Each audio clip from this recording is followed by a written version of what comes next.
नमस्कार, मी तुमची सुनेत्रा या आपल्या सगळ्यांच्या चॅनलमध्ये तुमचं सगळ्यांचं पुन्हा एकदा सहर्ष स्वागत आहे।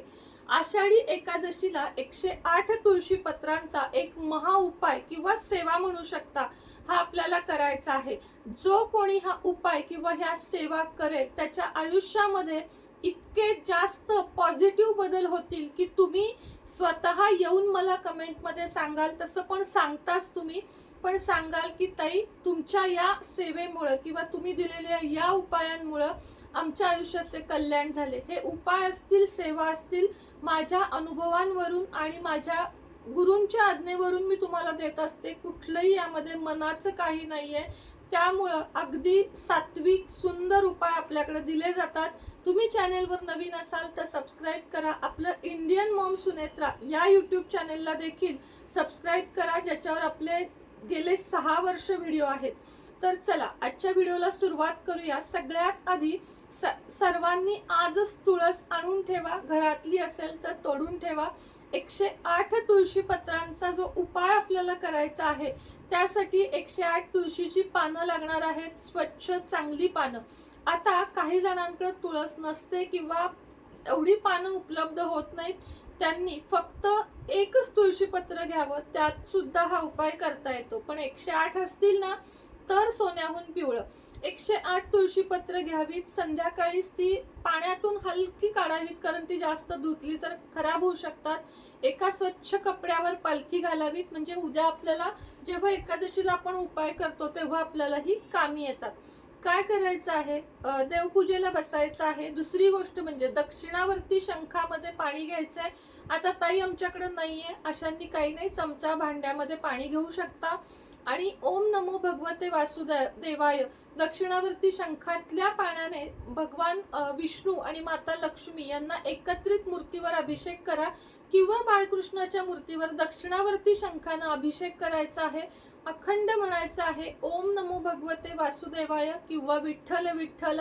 सगळं जाणारे ते देवापर्यंतच जाणार आहे। तुम्ही कुठलाही मंत्र जाप करा तो भगवंतापर्यंतच जातो। सगळे देव एकच आहेत, आपण त्यांना वेगवेगळ्या रूपामध्ये मानतो, एवढाच काय तो फरक आहे। तर सगळ्यात आधी अभिषेक करून घ्यायचा, त्यानंतर पंचामृताने अभिषेक करायचा, पुन्हा पाण्याने अभिषेक करायचा। देवी देवतांच्या मूर्ती स्वच्छ पुसून घ्यायच्या, बाळकृष्ण विष्णू भगवान जे काही तुमच्याकडे असेल, विठ्ठल रुक्माई, त्या सगळ्यांना अत्तर थोडंसं लावून घ्यायचं। त्यानंतर पिवळी फुलं अर्पण करायची। पिवळी फुलं ही भगवान विष्णूंना अतिशय जास्त प्रिय आहेत, त्यामुळे पिवळी फुलं अर्पण करायची। केशरयुक्त तिळक किंवा चंदन उटी जे काही तुमच्याकडे असेल ते लावून घ्यायचं। आता 108 तुळशी पत्र जी तयार केली आहेत आपण ती एका तांबणामध्ये घ्यायची, त्या सगळ्यांना हळदीचा टिळा लावून घ्यायचा किंवा चंदनाचा टिळा लावून घ्यायचा। त्यानंतर ही पानांना स्पर्श करून तुमच्या सर्व इच्छा बोलायच्या, ज्या काही तुमच्या मनात चालू आहेत इच्छा, की मला हे पाहिजे, माझ्या आयुष्यात हे नाहीये, मला या दुःखातून सुटका पाहिजे, मला या आजारातून सुटका पाहिजे, मला या कर्जातून मुक्तता पाहिजे, ज्या तुमच्या इच्छा असतील त्या बोलायच्या। आणि त्यानंतर तुम्हाला ही जी तुळशी पत्र आहेत ते एक एक तुळशी पत्र ओम नमो भगवते वासुदेवाय नमः या मंत्राचा जप करत भगवान विष्णू किंवा बाळकृष्ण किंवा विठ्ठल रुक्मिणी या तिघातल्या कुठलीही मूर्ती तुमच्याकडे असेल त्यांना अर्पण करायची आहे।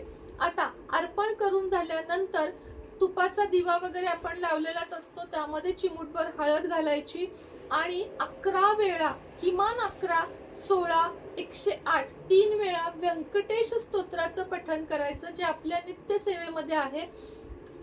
एवढ्या विष्णू सहस्त्रनाम किंवा व्यंकटेश, पण विष्णू सहस्त्रनाम मोठा आहे त्यामुळे व्यंकटेश स्तोत्र म्हणायचं आणि 1 वेळा विष्णू सहस्त्रनाम म्हणायचं आणि 1 वेळा शक्य असेल तर विष्णू सहस्त्र नामावली म्हणायची। या सगळ्या सेवा अत्यंत मनोभावे करायच्या।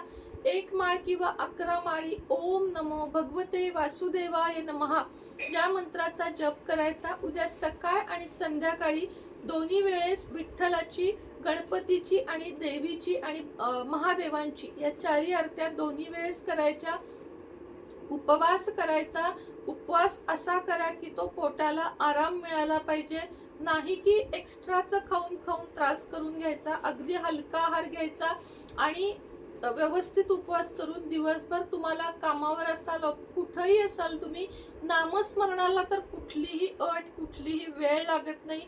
आतल्या आत श्वासागणित ओम नमो भगवते वासुदेवाय हा जप जर तुम्ही करत राहिलात तर तुमच्या आयुष्यामध्ये, मी म्हणते पैसा सर्वस्व नाहीये, पण पैशाशिवाय काही चालत नाही.